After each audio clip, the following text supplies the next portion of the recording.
scooty বেয়া হৈ গ'ল এতিয়া ক'ত কি বিচাৰি যাম আৰু মেকানিক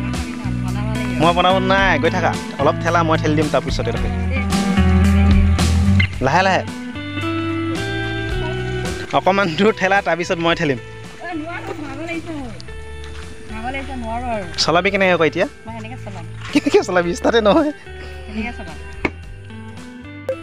গাইজ কি খবৰ আশা কৰোঁ সকলোৱে ভাল ভিডিঅ'টি বনোৱা কথা নাছিল কিন্তু আজি মই বনাই পেলালোঁ এইটো কাৰণে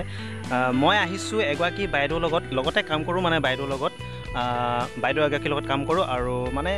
টেঙাখাত টিকিয়াবালিতে এখন দহা আছে আৰু সেই দহাখন খাব আহিলোঁ দহাখন খাব আহি মানে কি হ'ল মই মোৰ মটৰচাইকেলখন থৈ আহিলোঁ ঘৰত আৰু বাইদেউকে ক'লোঁ যে আপোনাৰ স্কুটিখনকে লৈ যাওঁ তো সেই বাইদেউগৰাকীয়ে স্কুটিখন ল'লে স্কুটিখন অনাত এতিয়া ৰাস্তাত আমাৰ ইমানেই অসুবিধা হৈছে কি হ'ল জনাই আছোঁ চাই থাকক ঠেলি ঠেলি আন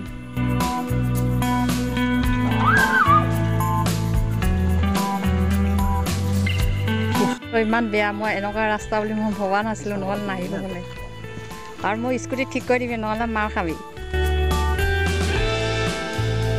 গাঁওখন নাম কি কয় বাইদেউ টিকিয়াবালি ন টেঙাখাত অঞ্চল পৰে আমাৰ যে স্কুটিখন বেয়া হৈ গ'ল মানে সেই মেকানিকাত আছে নে বাৰু মেকানিক নাই এইখন নাই নেকি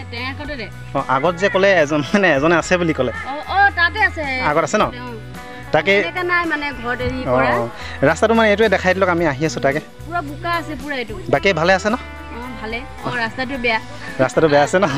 বাকী ঠিক আছে বাৰু খাটাৰা ফচি গ'লোঁ এনেকুৱা এডোখৰ ভিতৰৰ জেগাত ফচি গ'লোঁ এতিয়া গাড়ীয়ে আমাৰ মানে ষ্টাৰ্ট নহয় এতিয়া কি কৰিম আৰু এতিয়া ফোনাফোনি কৰি কিনে মেকানিক এজন বিচাৰিব লাগিব ওচৰতে আছে বুলি এনেই জানিব পাৰিছোঁ আৰু তাকে আপোনালোকক জনাওঁ বোলো যিহেতু এনেকুৱা দশা হৈছে আমাৰ দহা খাব আহি টিকিয়াবালিত টেঙাখাত টিকিয়াবালিলৈ আহিছোঁ আকৌ কৈছোঁ বাইদেউ চিনাকি কৰিছোঁ বাইদেউ আপোনাৰ নামটো কৈ দিয়ক স্বপ্না গগৈ দেখিছে খাটাৰা ষ্টাইল কৰি আহিছে বাকী যি কি নহওক আপোনালোকক জনালোঁ আমি যে দহা খাব আহিছোঁ বাকী সকলোৱে ভালে থাকক আমাৰ বাৰু এতিয়া বৰ্তমান কণ্ডিশ্যনটো বেয়া হৈ আছে যি কি নহওক ভাল হৈ যাব যিহেতু আমি মেকানিকক মানে খবৰ দিবলৈ আমি সাজু হৈছোঁ আপোনালোক ভালে থাকক আকৌ কৈছোঁ ধন্যবাদ